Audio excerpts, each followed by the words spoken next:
Hello friends, welcome to all of you. आज हमको समझना है रैनकान साइकिल।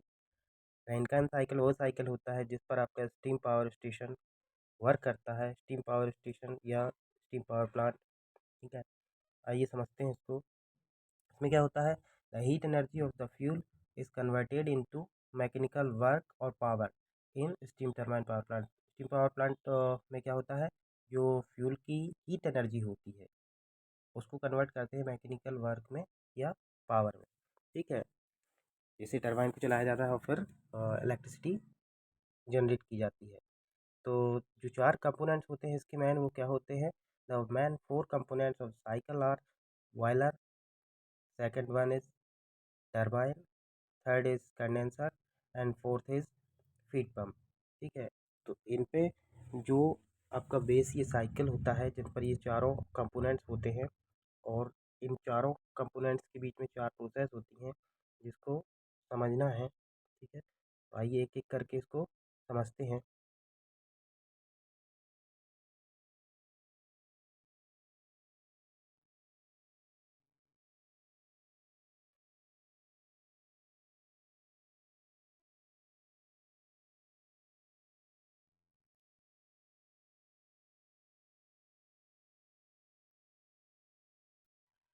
दोस्तों, स्टीम पावर प्लांट जो है, स्टीम पावर प्लांट वर्क करता है रैनकाइन साइकिल पर। और उसको समझने के लिए ये जो कंपोनेंट्स हैं आपके मेन कंपोनेंट्स कहलाते हैं बॉयलर, टरबाइन, कंडेंसर और पंप। ठीक है, तो स्टीम टरबाइन में क्या होता है, अपन वाटर को स्टीम में कन्वर्ट करके उससे इलेक्ट्रिसिटी जनरेट करते हैं। अब वही जो अपना स्टीम पावर प्लांट है वो वर्क करता है रैनकाइन साइकिल पर। तो रैनकाइन साइकिल को समझने के लिए अपन को इसके मेन कंपोनेंट जो होते हैं बॉयलर, टरबाइन, कंडेंसर और पंप, इनकी जो प्रोसेस होती है इनके बीच में उनको समझना ज़रूरी है। तो कहाँ से स्टार्ट करते हैं बॉयलर से।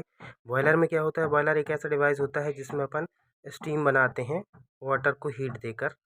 ठीक है, तो जब वाटर को हीट देते, हीट कहाँ से आती है, हीट आती है फ्यूल को बर्न करने से। यहाँ फर्नेस होती है बॉयलर में, और उसमें फ्यूल को बर्न करते हैं जिससे हीट जनरेट होती है, और वो हीट वाटर को सप्लाई करके अपन उसको स्टीम में कन्वर्ट करते हैं। ठीक है, और उस स्टीम को ले जाके टरबाइन को चलाया जाता है। ठीक है, जहाँ टरबाइन से अपन को क्या मिलता है, वर्क। WT मतलब work done, T for turbine है, W फॉर वर्क है। ठीक है, और जो हीट अपन यहाँ देते हैं, तो हीट को अपन कहाँ से, इस किससे डिनोट करते हैं, QS। Q मतलब हीट और S मतलब सप्लाई, मतलब जो सप्लाई करते हैं हीट की, हीट सप्लाई QS है ना। और WT जो होता है, WT होता है वर्क डन, जो अपन को टरबाइन में मिलता है। ठीक है, कंडेंसर चौथा, तीसरा जो कंपोनेंट है वो कंडेंसर। कंडेंसर में क्या होता है, कंडेंसर में होता है जो हीट यहाँ से सॉरी स्टीम जो टरबाइन से बाहर निकलती है। ये लो प्रेशर, इसका प्रेशर घट जाता है क्योंकि प्रेशर का यूज़ अपन कहाँ कर लेते हैं, ये वर्क निकालने में, मैकेनिकल वर्क मिल जाता है अपन को यहाँ से। तो जो प्रेशर है स्टीम का वो रिलीज़ हो जाता है, तो यहाँ पर अपन को क्या मिलती है, लो प्रेशर स्टीम। उसको अपन यहाँ कंडेंस करते हैं। ठीक है, और उसको कंडेंस करके वापस वाटर में कन्वर्ट कर लेते हैं। ठीक है, तो तीसरा कंपोनेंट जो है वो कहलाता है यहाँ कंडेंसर। तो अब यहाँ जो स्टीम आई है, लो प्रेशर स्टीम, उसको अपन वाटर में कन्वर्ट करते हैं, मतलब हीट रिलीज़ हो रही है यहाँ पर, तो heat release QR, R for rejection. ठीक है, रिजेक्ट। तो हीट जो रिजेक्ट हुई वो क्या हो गई, QR। ठीक है, फिर यहाँ से जो स्टीम अपन पानी बना लेते हैं उसको, वही वाटर जो है वो निकल के यहाँ आता है, उसको अपन पंप के थ्रू वापस बॉयलर में भेजते हैं। तो पंप पर क्या रहता है, अपन को WP, P for pump, W मतलब वर्क। ठीक है, तो यहाँ अपन को वर्क देना पड़ता है, यहाँ अपन वर्क मिलता है, यहाँ देना पड़ता है। ठीक है, क्यों देना पड़ता है, क्योंकि पंप करना है वाटर को, तो वाटर को पंप करने के लिए पंप पर वर्क देना पड़ता है। तो वह जो वर्क देना पड़ता है उसका अमाउंट क्या है, WP। ठीक है, तो ये क्या हो गई इसकी शॉर्ट में वर्किंग। अब अपन प्रोसेस बाय प्रोसेस इसको PV डायग्राम पर पढ़ेंगे। देखते हैं आगे। जो फर्स्ट प्रोसेस होती है वो प्रोसेस है आपकी 1 से 2, ठीक है। इसको बोलते हैं अपन constant pressure heat addition in the boiler, ठीक है। मतलब कांस्टेंट प्रेशर पर आपको हीट ऐड करना है, हीट एडिशन प्रोसेस है ये, हीट एडिशन प्रोसेस बोलते हैं इसको। और वो होती है किस पे, कांस्टेंट प्रेशर पर, ठीक है। और ये बॉयलर के अंदर होती है, तो 1 से 2 लेकर ये बॉयलर के ऊपर आपकी अप्लाई होगी, ठीक है। पीवी डायग्राम जो आपका साइड में दिया गया है उसमें दिखाया गया है। ये कर्व जो है ये सैचुरेशन कर्व कहलाता है, जिसके left hand side saturated liquid line कहलाती है और राइट हैंड साइड जो लाइन है वो सैचुरेटेड वेपर लाइन है, और ऊपर जो है वो क्रिटिकल पॉइंट कहलाता है, ठीक है। तो बॉयलर में जो है वो QS हीट सप्लाई की जाएगी, ठीक है। तो इसको समझ लेते हैं क्या लिखा हुआ है। The water is heated at constant pressure, ठीक है। वाटर को हीट कर रहे हैं कांस्टेंट प्रेशर P1 पर, ठीक है, इन the boiler until the saturation temperature is reached. जब तक सैचुरेशन टेम्परेचर नहीं पहुंच जाता तब तक वाटर को अपन हीट करते हैं। Saturated water is converted into saturated steam at constant pressure, ठीक है। जैसा मैंने अब बताया है कि ये जो प्रोसेस है वो कांस्टेंट प्रेशर पर हो रही है, हीट ऐड कर रहे हैं, ठीक है। During 2 to 2 process steam is super heated in the super heater, ठीक है। मतलब 2 से 2 तक आपकी जो प्रोसेस है वो सुपर हीटर में होना है। सुपर हीटर क्या करता है, जो स्टीम अपन को बॉयलर से प्राप्त होती है उसको सुपर हीट करने का काम कौन करता है, सुपर हीटर। ये एक एसेसरीज होती है बॉयलर की, ठीक है, जो एफिशिएंसी बढ़ाने के लिए बॉयलर में लगाई जाती है। तो इस तरीके से हीट सप्लाइड क्या होगी, हीट सप्लाइड होगी आपकी QS equal to H2 minus H1, ठीक है। H2 की वैल्यू ज़्यादा है और H1 की वैल्यू कम है, ठीक है। H1 क्या है, हीट है 0.1 पर, और 0.2 पर, सॉरी 0.2 पर H2 हीट है, ठीक है। सेकंड जो प्रोसेस है, सेकंड प्रोसेस या अपन बोल सकते हैं प्रोसेस 2 से 3, ये कहलाती है आइसेंट्रोपिक एक्सपांसन, ठीक है, प्रोसेस इन द टरबाइन। तो टरबाइन के अंदर जो प्रोसेस होती है 2 से 3, आइसेंट्रोपिक मतलब इस पर एंट्रोपी जो है रिमेंस कांस्टेंट रहेगी, एंट्रोपी कांस्टेंट रहेगी, ठीक है। तो जब बॉयलर से स्टीम बन जाती है तो स्टीम को ले जाते हैं कहाँ, टरबाइन को चलाने के लिए, यहाँ से अपन को वर्क मिलता है। तो high pressure and high temperature superheated dry saturated और wet steam generated in the boiler, ठीक है। बॉयलर में जो जनरेट होती है वो स्टीम ड्राई सैचुरेटेड या वेट स्टीम हो सकती है, ठीक है। उसका pressure at pressure P1 and T1 temperature, ठीक है, supply to the steam turbine, उसको सप्लाई करते हैं अपन टरबाइन पर, ठीक है। अब उसको पहले सुपर हीट भी करते हैं अपन, जो 2 पढ़े हैं तो उसमें सुपर हीटर लगा रहता है और सुपर हीट करते हैं। This steam expand isentropically into steam turbine up to the condenser pressure, ठीक है। इसको फिर कंडेंसर प्रेशर पर कंडेंस करने के लिए कंडेंसर में भेजा जाता है, ठीक है। जो टरबाइन वर्क जो प्राप्त होता है अपन को वो होता है WT equal to H2 minus H3, ठीक है। और WT जो है वो वर्क है, ठीक है। तो इसकी वैल्यू क्या है आपकी, H2 माइनस H3। और जो 2 से 3 प्रोसेस है ये कहलाती है आपकी isentropic expansion process.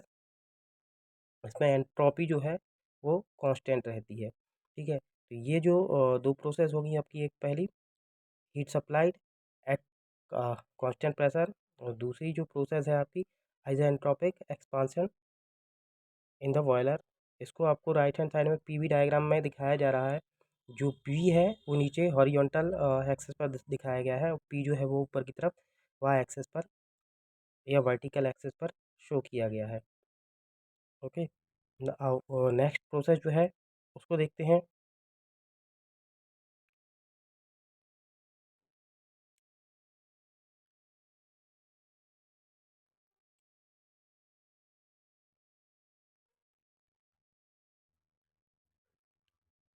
Next process जो है प्रोसेस 3 से 4 है, ये कहलाएगी constant pressure heat rejection in the condenser. तो कंडेंसर में क्या होता है, हीट रिजेक्ट कर देते हैं, और जो हीट रिजेक्शन होता है वो कांस्टेंट प्रेशर पर होता है, ठीक है। तो ये जो होगी ये आपकी हॉरिजॉन्टल स्ट्रेट लाइन होगी, क्योंकि यहाँ पी जो है वो कांस्टेंट है, ठीक है। The exhaust steam from turbine enters into condenser where it is condensed at constant pressure by circulating cooling water in the tubes. The heat rejected bye exhaust steam is QR। जो heat rejection होता है या heat rejected होती है condenser में, उसको अपन किससे denote करते हैं? QR से। ठीक है, तो हीट रिजेक्टेड जो होगा यहाँ, वो होगा QR equal to H3 - H4। तो ये जो है आपकी प्रोसेस, ये कहलाएगी आपकी हीट रिजेक्शन प्रोसेस, जो होती है किस पर? कांस्टेंट प्रेशर पर। इस तरीके से अपन इसको डायग्राम में शो करते हैं, जिसमें दिखाया गया है जो पहली प्रोसेस थी, पहली in the sense heat supply और हीट ये वाली हीट रिजेक्शन, तो दोनों जो है इनमें प्रेशर जो है वो कांस्टेंट रहेगा। तो ये जो अपनी डायग्राम पीवी डायग्राम पर इसको अपन बनाएंगे तो स्ट्रेट लाइन से शो किया जाएगा। ठीक है, और जो बीच में पॉइंट 2 डैश है, 2 डैश उसको ध्यान रखना कि यहाँ जो वो स्टीम है 2 डैश पर अपन को बॉयलर से जो स्टीम बनती है वो अपन को प्राप्त होती है, और 2 पर पहुँच कर ये क्या कहलाती है? Super heated steam. जो कर्व दिखाया गया है उसमें भी दिख रहा है कि कर्व से आगे है, मतलब जो स्टीम है, वेपर लाइन है, ये सैचुरेटेड वेपर लाइन, तो उससे थोड़ा सा आगे है। तो आप समझ सकते हो कि ये जो है पॉइंट 2, ये आपको सुपर हीटेड स्टीम को शो कर रहा है। नेक्स्ट प्रोसेस है आपकी प्रोसेस 4 से 1। इसको बोलते हैं अपन isentropic compression in the pump. इसको पंपिंग प्रोसेस भी बोलते हैं। पंपिंग प्रोसेस इसलिए बोलते हैं क्योंकि यहाँ वाटर को पंप किया जाता है, प्रेशर को इंक्रीज किया जाता है। तो प्रेशर जो है आपका डायग्राम में देखिए 4 से 1 तक इंक्रीज हो रहा है।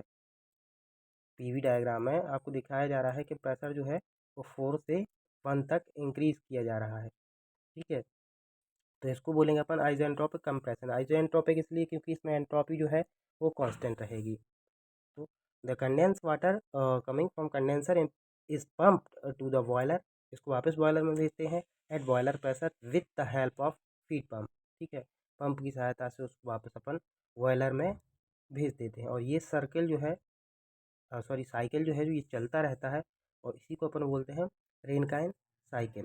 ठीक है, तो जो WP वर्क है जो अपन को पंप पर देना होता है, ठीक है, तो WP is supplied to feed pump.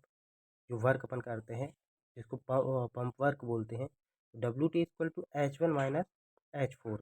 ठीक है, तो ये क्या होगी आपकी चौथी प्रोसेस, जिसको बोलेंगे अपन आइसेंट्रोपिक कंप्रेशन प्रोसेस। ठीक है, इसको पंपिंग प्रोसेस भी बोलते हैं। तो इसको समझ लीजिए, इसकी वर्किंग जो है वो अपन पहले ही डिस्कस कर चुके हैं कि बॉयलर में अपन पानी को गर्म करके स्टीम बनाते हैं, और स्टीम को ले जाके अपन टरबाइन चलाते हैं, और टरबाइन और ये एसेसरी जो है बॉयलर के एक ही पार्ट है, इसलिए उसको अलग से नहीं दिखाया गया है। तो बॉयलर से स्टीम बन के टरबाइन में जाती है, जहाँ से अपन को वर्क डन मिलता है। ठीक है, वर्क लेने के बाद अपन जो स्टीम है, वो स्टीम जो है लो प्रेशर स्टीम कहलाती है। वो वापस आएगी कहाँ? कंडेंसर में, जहाँ कंडेंस होके वो वापस अपन उसको वाटर में कन्वर्ट करते हैं। स्टीम कंडेंस होके वाटर बन जाती है, और फिर उसको फीड पंप के थ्रू वापस पंप करते हैं, जो कहाँ जाती है अब वापस आपके बॉयलर में। तो जो QS है आपकी heat supply to the boiler. ठीक है, WT है टरबाइन वर्क। ठीक है, और QR इसमें लिख नहीं पाया, इसमें QR जो है वो होगा, और WP आप देख चुके हैं। तो अब इसमें क्या करना है अपन को? एफिशिएंसी निकालना है। तो एफिशिएंसी ऑफ रेनकाइन साइकिल जो होती है, आपको पता है कि एफिशिएंसी क्या होती है। एफिशिएंसी जो होती है अ, उसके लिए अपन को हीट सप्लाइड बाय बॉयलर, मतलब आउटपुट और इनपुट का रेशियो निकालना होता है, उसी को अपन एफिशिएंसी बोलते हैं।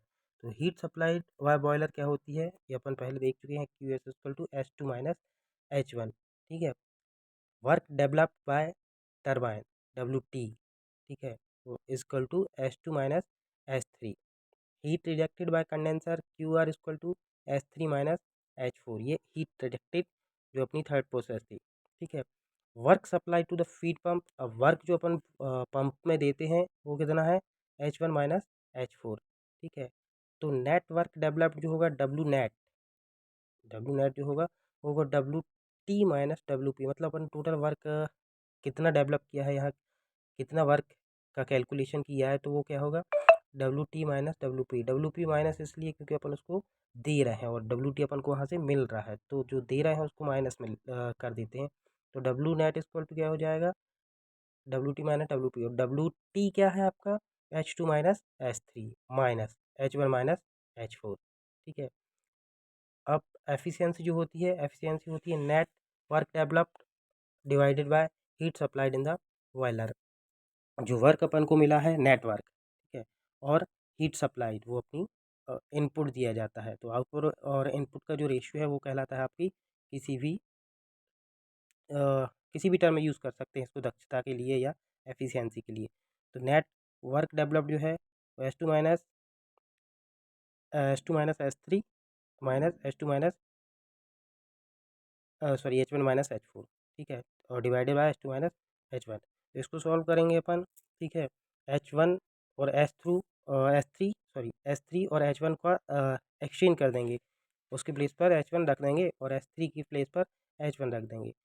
तो ये इस तरीके से बन जाएगा। इनको अलग अलग तोड़ के अलग अलग रखेंगे तो पहला जो टर्म है वो ऊपर और नीचे वाला कैंसिल हो जाएगा, तो ये बन जाएगा वन। और दूसरा टर्म जो है वो बन जाएगा H three minus H four upon h two minus h one. ठीक है, तो अपन मानते हैं जो पंप वर्क है वो बहुत छोटा होता है, इसलिए जो एफिशिएंसी है वो ये हो जाती है h two minus h three upon h two minus h one. ठीक है, ये efficiency of Rankine cycle. Thank you for watching.